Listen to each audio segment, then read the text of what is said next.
Récemment, pendant le montage d'une vidéo pour une excellente chaîne YouTube sur la cybersécurité nommée Debug, abonne-toi, je me suis donc rendu compte que mon ordinateur était extrêmement et anormalement lent. Je vais alors jeter un coup d'œil dans mon moniteur de tâches qui m'indique en effet que j'utilise moi-même beaucoup trop mon ordinateur. Je regarde les logiciels avec la plus grosse activité, mon logiciel de montage vidéo, mon navigateur web, et là je me rends compte que je suis bête. La surchauffe de mon ordinateur est juste liée au minage d'Ethereum afin de devenir un maximum riche.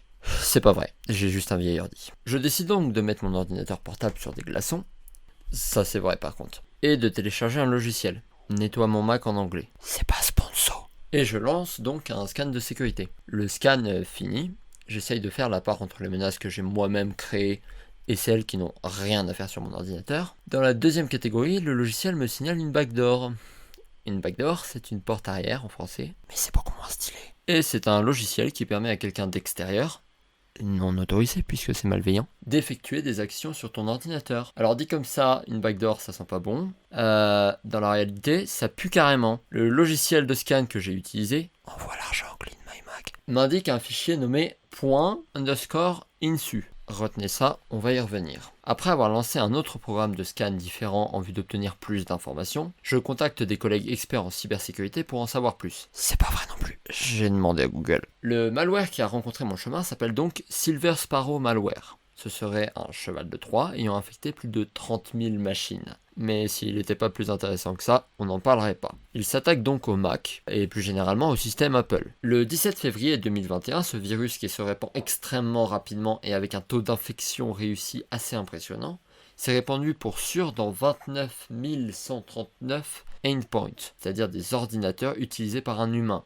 Je schématise. Et dans 153 pays comme les États-Unis, le Royaume-Uni, le Canada, la France ou l'Allemagne. Cette menace a été révélée au grand public par le Red Canary le 17 février 2021 après l'avoir découvert le 26 janvier 2021. Des gens comme Jason Killiam du Red Canary, Erika Norenberg et Thomas Reed de Malwarebytes ou Jimmy Estelle de VMware Carbon Black ont travaillé dessus et réalisé l'ampleur du virus. Le virus est dérivé en au moins 2 versions.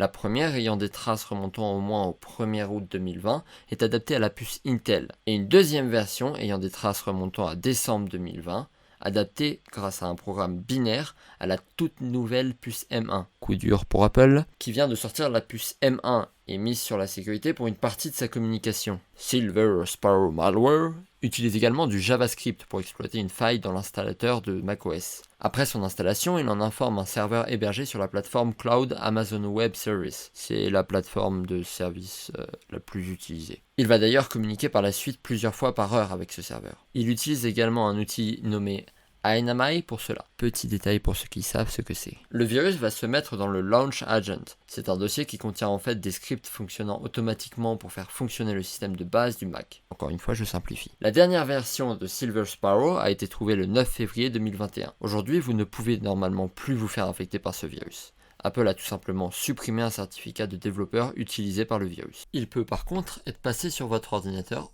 ou même y être encore. Si vous avez un Mac, on va vérifier ensemble, maintenant et très simplement. Cliquez sur un dossier, n'importe lequel, pour accéder au Finder. Dans la barre d'outils en haut, allez dans l'onglet Go ou Aller, et là on va prononcer une incantation magique en latin. Pas du tout. Vous allez rester appuyé sur la touche Alternate Graphic, plus communément appelée Alt Grrrr. Vous allez alors voir le dossier Library apparaître et vous pouvez cliquer dessus. Attention, toute modification ou fausse manip dans ce dossier peut affecter le fonctionnement de votre Mac. C'est pour ça que vous n'y avez normalement pas accès. Vous pouvez alors chercher dans ce dossier, sans aller dans d'autres sous-dossiers, un fichier nommé ._insu. Le même qu'en début de vidéo, oui. Qu'est-ce que c'est bien fait. Si vous le trouvez, vous pouvez le supprimer manuellement, immédiatement, et je vous conseille de lancer un scan de sécurité par la suite. On n'est jamais trop sûr. Le document ._insu est un script permettant au virus de se supprimer de la machine quand il en reçoit l'ordre, et en laissant le moins de traces possible. Sur mon Mac, j'ai retrouvé que ce script-là, donc en fait, il s'est supprimé tout seul. Ce fichier était présent sur la majorité des ordinateurs ciblés. Si vous êtes perspicace, ce que vous êtes forcément si vous êtes abonné à cette chaîne, abonne-toi.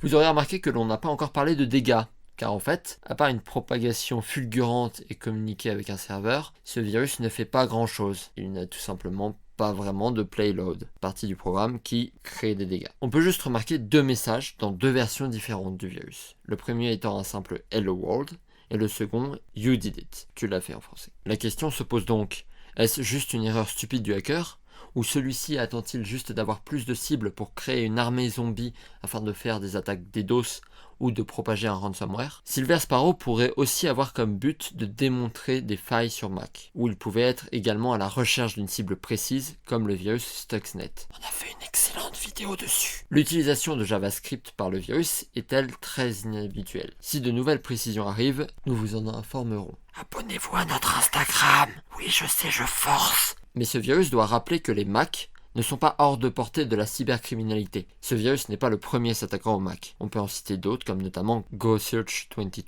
C'est la fin de cette nouvelle vidéo. Merci beaucoup de l'avoir regardé jusqu'au bout.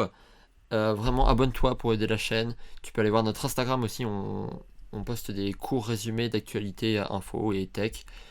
Et vraiment le meilleur moyen de nous aider, c'est de commenter, donne ton avis, instructif bien sûr, et like et partage. Et à la prochaine.